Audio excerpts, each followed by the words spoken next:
You pick up your phone and there are messages waiting, notifications, replies, a friend who tagged you in something funny. By every visible measure, you are connected. People know you exist. People reach out. And yet, somewhere underneath all of that activity, there is a quiet that feels less like peace and more like absence. A kind of hollow. You cannot quite name it, and that makes it worse. Because how do you explain to someone that you feel lonely when your phone never stops? This is one of the more disorienting experiences of modern life, and it is far more common than most people admit. The loneliness psychology of our era is not simply about being physically alone. It is about something deeper, something that contact alone cannot touch. Let us start by naming the pattern clearly. There is a difference between contact and connection. Contact is when someone reaches you.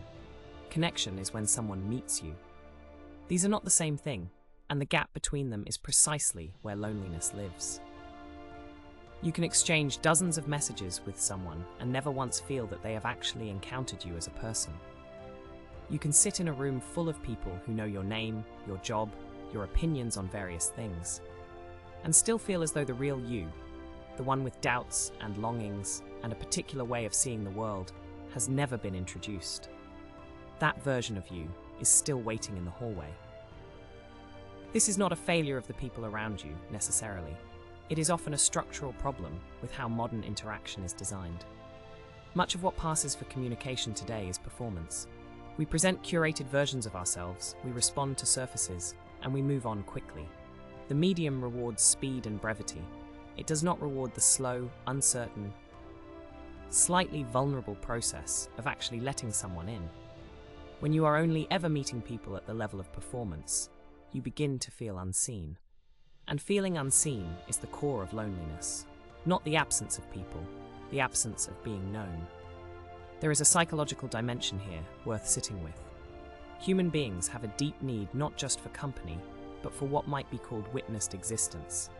We need to feel that our inner life, our fears, our particular joys, our contradictions, matter to at least one other person.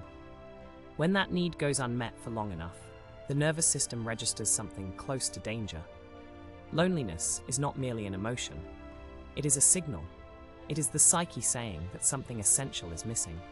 What makes digital life complicated is that it can create the appearance of meeting that need without actually meeting it.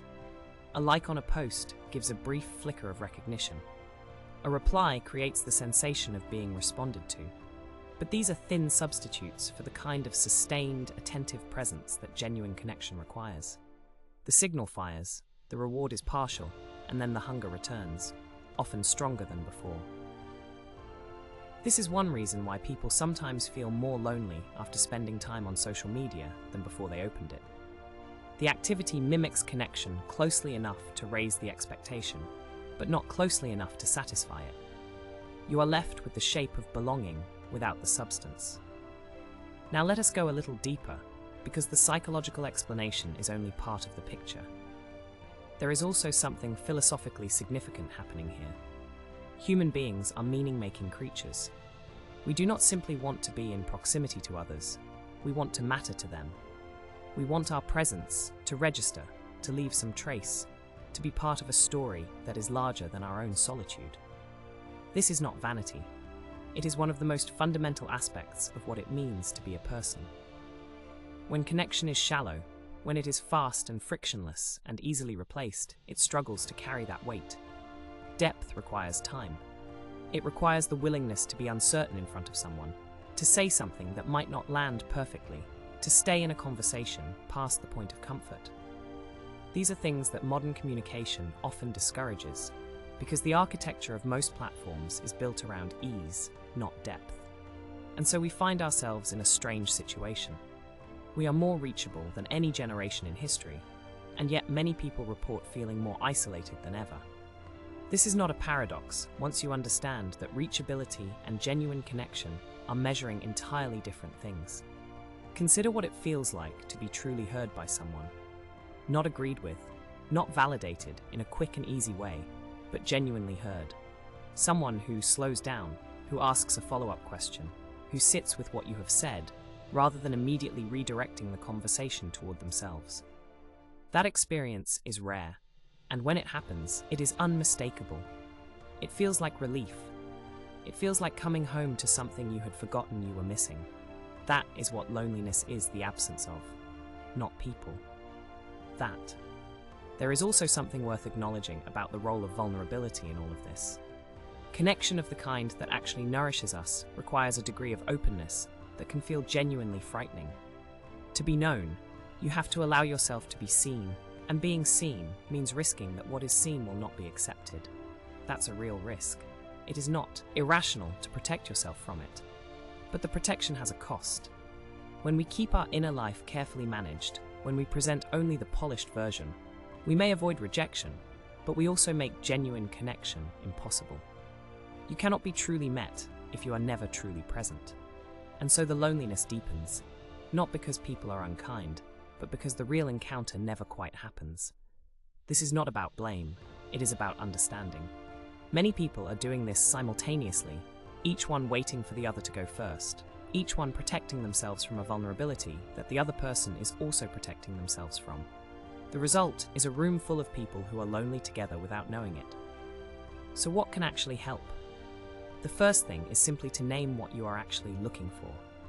Not more contact, not more activity. Depth, presence, the experience of being known. When you are clear about what the need actually is, you stop trying to satisfy it with things that cannot satisfy it, and you begin to look more honestly at where genuine connection might be possible. The second thing is to consider the quality of your attention, not just the attention you receive, but the attention you give. Genuine connection is rarely one-directional. It tends to emerge in the space between two people who are both willing to be present. Sometimes the loneliness shifts when you begin to offer the kind of attention you have been hoping to receive. Not as a strategy, but as a practice, as a way of being. The third thing is to be patient with the process. Real connection is slow. It does not arrive fully formed. It builds through small moments of honesty, through conversations that go slightly deeper than expected, through the gradual accumulation of being known over time. If you have been living at the surface for a while, moving toward depth can feel awkward at first. That awkwardness is not a sign that something is wrong. It is a sign that something real is beginning. And finally, it is worth remembering that the loneliness you feel is not evidence of your unworthiness. It is evidence of your humanity. The need for genuine connection is not a weakness or a flaw.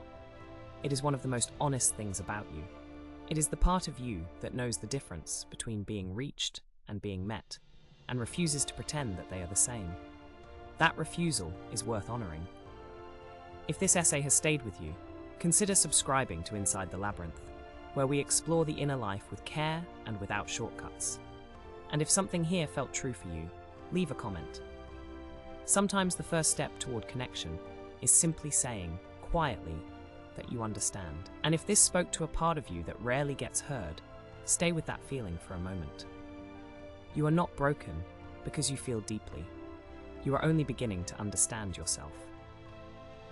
Subscribe to Inside the Labyrinth for more reflections on the hidden patterns of the human mind.